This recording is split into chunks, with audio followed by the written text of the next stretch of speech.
Well, howdy do, buckaroos. This is Joe Layden from Cowboys and Indians magazine, and I'm very happy today to be talking with Jeremiah Bitsui, who is one of the stars of the hit AMC series Dark Winds, based on novels of Tony Hillerman. And in this show, he plays the pious and saintly and, okay, Benjamin, I'm not going to be able to go on with this fraud. I mean, we know the guy you're playing is not particularly saintly. But then again, after your run in Better Call Saul and Breaking Bad, this is not exactly unfamiliar territory for you, is it? Correct. Yeah, actually, there was a little bit of a delay in the announcement of my character involved with Dark Winds, just because they didn't want to give too much away, with the base of my work and some of the characters I play. So absolutely right. This character is very complex, very conflicted, and has a lot of trauma. So it's many layers to the character. And as you may have seen, have you seen all 6 episodes? Yes, I have. I want to be careful I don't give too much away in our conversation. Same here. Yeah. We'll work together on that, because I the same exact I don't want to go too far. Now, the show is at a point now, the series is at a point now where we know about the Buffalo Society, which, by the way, is not the American Indian movement. All right. No, that's correct. I mean, for one thing, the Buffalo Society, well, has a body count. But how do you get into the mindset of a character like that who has become so radicalized that any sort of means are justified by the ends? Yeah, great question. So, as far as knowing and understanding from a cultural level where he comes from is definitely helpful. Of course, a different time period and everything else, 1971, a very volatile time at that time, a lot of change, within the US culture here. And different voices emerging. So I would definitely say, as far as Hosky, as he arrives into this current day, there's a lot of trauma, as I mentioned, and a lot of conflict that he's grown up with. The boarding schools on our people specifically, I knew a lot of what my late father went through, who was also actually a cowboy, team roper, bareback rider, and my mom was a barrel racer. So that's how I grew up. I grew up kind of with cowboy culture and with that understanding. Livestock, and for Navajos, rodeo is like a national sport, and horses are very important to our culture. So, with that being said, I kind of use that basis in my understanding and thinking, his grandfather, the people that he surrounded himself with, those were important things at that time. And his particular character going through boarding schools and kind of dealing with that abuse, and then going into Vietnam and dealing with trauma, and like a lot of our veterans come home and deal with PTSD and not really have an outlet. So when my thinking to modern day is, he comes home to all of this noise, a different type of noise, which he's used to the battlefield, and he comes home and it's quite different, and it's unnerving, and there's things that he wants to change, and he wants to go about it the right way. Unfortunately, just kind of like Walter White in Breaking Bad, wanting to take care of his family and having all the best reasons to do what he's doing. In the end, and what we're seeing is that he's going through it maybe not the right way, and I think some points do speak to our modern day culture. I think it's sad because in where I'm from, and also here in the US, I think we have a lot of untreated men that don't really know how to process feelings, and things end up coming out violent. So that's one thing I think that is definitely a commentary to today. and Father So Hosky is someone who really needs to speak to someone, and he has things that he needs to process, and he's not. So that's kind of where we are. Now, I'm curious how actors sometimes make decisions, whether it be what they should wear, what voice they should use, how should they emphasize things. And first couple of episodes, as a good padre, you seem to have this, when you're trying to shuck and jive people, you have this sort of silken, insinuating, almost a touch of Peter Lorre voice. Yeah. And so it's kind of jarring when, a couple of scenes later, when you're talking to your cohorts, it's like, oh man, that really is an act. How did you decide on, what voice, changes or inflections you would make with the character? Yeah, great point. So yeah, to your point, the reveal of Hosky playing his brother, so to speak, it's kind of the same process of me thinking as an actor, who is Hosky? Now as Hosky, I'm thinking, who is his brother, since he hasn't seen him since they were kids, and what does he know of him, and what does he know of his brother, just in terms of his mannerisms, the way he was, what's his impression of that, mirrored with a few years of distillation through the Catholic Catholicism, and being in that very regimented system in Rome. What is his interpretation of that? And so what we're seeing is Hosky's creation of where he thinks in his mind's eye where his brother is in Rome. So that's kind of, I guess, how it came to me, is a different tone, a different pace, a different reverence. And I think for me personally, I see that in a lot of men of the cloth or clergy. There's almost this tone to the speaking that eases you, and it's meant to kind of talk to you in a way that you can be you can be at ease, and in all mannerisms, no form of threat or any possible side of that. So that's really what Hosky was trying to accomplish, is create himself as a pacifist, in this cloak, so to speak. Now, with these 3 series out there now, really in constant rotation, because everybody's streaming everything now.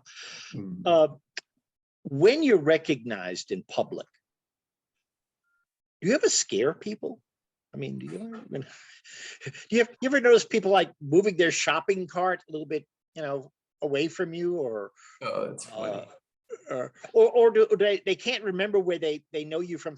Hey, didn't we spend time together in Joliet or something? Yeah, I get so much of a little bit of everything. So a little bit of the hey, did we go to high school together? I went to 5 different high schools in Albuquerque, but we're talking about different parts of the U.S. Did we go to high school together? And it makes me think for a second, because I'm like, well, I did go to a lot of high school, so possibly. And I try not to play it down too much, but at the same time, I don't want to be like, well, actually, you may have seen me on Breaking Bad or TV shows such as Better Call Saul or Dark Winds. I never try to do that, but I always try to at least engage and say, maybe we do know each other. Who knows? Like I've met a lot of people, and I've traveled a ton. Could be. And then the one that I get is just kind of the I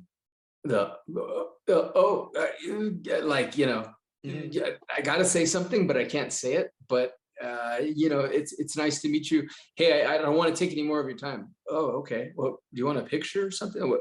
I don't want to bother you. I don't want to, and it's like it's a holdup or something. And I'm just like, okay, Well, I'm disarming. I'm like, in general, I'm usually smiling and not very, not very aggressive at all. And then, there's times where it's a nuisance, like going into Canada for some reason. They're always one specific time I was going in and crossing the border and went through all the different stages of additional background check. And the guy just kind of looked at me and said, he says, by chance, were you in that show Breaking Bad? And I said, yeah. And he goes, he looks at the other guy, and they were looking at my mugshot that was found online. And then they realized this is, he's just an actor. This is an international criminal. But yeah, it's interesting. I wouldn't advise you to go around wearing, the good father's glasses now. Yeah, I really bottle cap. Looking back, would you say that Drunktown's Finest was a major turning point, not only in your career, but in the careers of some of the other folks involved? Yeah, I mean, I think it was a turning point in a sense that I think independent film was the way that a lot of filmmakers, emerging filmmakers, saw that their chance to get out, that was it. It really was Sundance. Hopefully, I think it came out as a next, in the next category. So, which is interesting. But those voices, these what would be considered alternative voices in our society, really didn't have a place for where they are currently, which is, as you mentioned, we're in the golden age of streaming and televisions, which is monumental. Now those voices definitely have a place, and Sydney Freeland's doing an amazing job. She's one of her first short films was showed to me by a producer as I was getting off on Breaking Bad, and he said, "Hey, this is our next project. It was a lab project. Sydney's great. She's very talented. Check this out and read the script." So yes, so to speak, there was definitely, I think that was the turning point, is that a lot of not a lot of people seen Drunktown's Finest. And so it's funny when I get recognized for it. You do something that's more of an art house festival piece, and someone, hey, great job on that show. So, and I was very proud of it. But now to see that those same voices are now creating long form stories and have a shot at really creating different larger content, it's pretty amazing. So to be in that and to be a part of these voices that didn't ever really have a chance, or jokingly, I always said this is not the face that's going to sell you Colgate, but we found a way, and there's parts and there's great things for us to do now.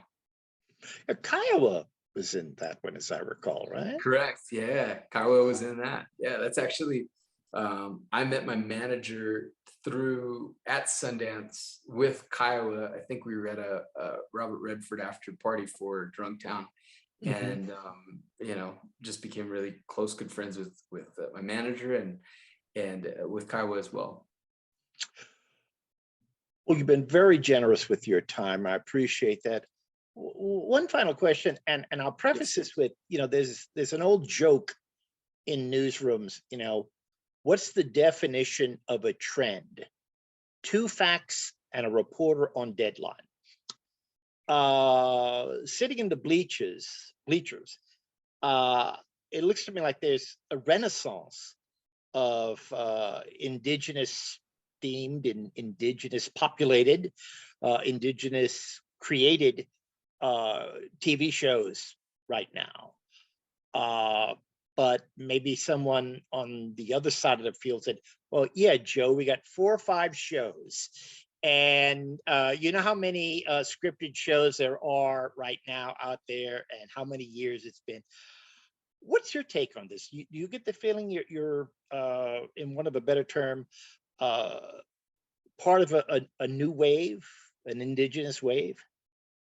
Yeah, I mean, I came up scrapping for whatever I could get, and you know, one of the turning points I felt, at least in my career, and kind of humbled that, you know, I didn't have, you know, long hair, and I didn't have a more traditional look, and so I'd get placed in different types, and there was a casting director once who had brought me in, and let me just say, everyone in that casting waiting room looked pretty much like you, maybe different variations of the same age, some with facial hair, some without, more variations of you than me. Let me just say that.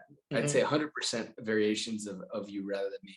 And I walked in there, and I could, as you could imagine, you know, everyone looks at me, and we look at each other, and it's kind of like, I look at the clipboard, and I realize, yeah, we're all reading for sheriff, whoever it is, so and so, Mhm. and it feels different because you go into these casting rooms, and usually, you know, it's the usual suspects. It's, you know, so and so looks, you know, you kind of realize that you have a very similar look, or they booked a part that you didn't book, and there's that. And I got into the casting room, and the casting director just basically said, you know, I wanted to bring you in as a wild card. Even the director was kind of looking at the casting director like, okay. Mhm. And that felt good. You know, not necessarily fitting into a type.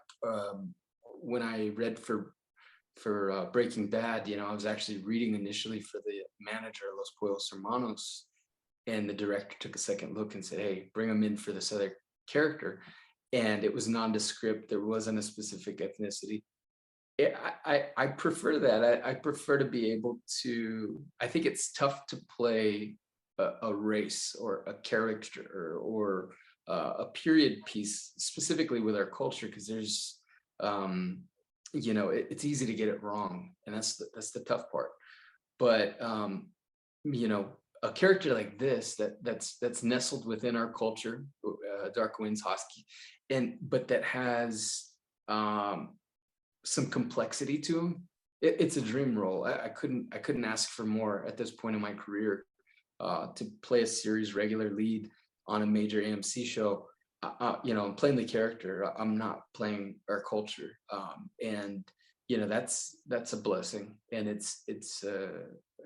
I'd love to see more of that, and I think more of the casting directors are starting to look, and even filmmakers and TV. Just, you see a lot more nondescript, no specific race, and it allows you a blank canvas, you know, and you can kind of go in and just paint.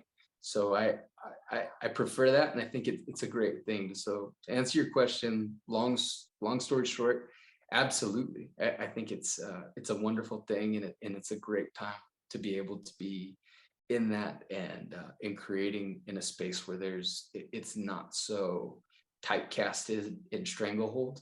It's kind of yours for the taking, you know. So that's my plan, you know, continue and do roles that are good and that I can believe in, and team up with good filmmakers like we did on this. Great, great.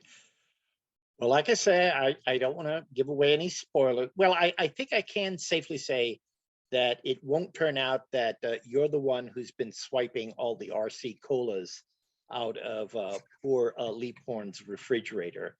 I mean, that poor guy is never going to get his hands on a cold RC. I'm sorry. Well, maybe that is you. I don't know. Well, never Maybe mind. it is. Yeah, yeah.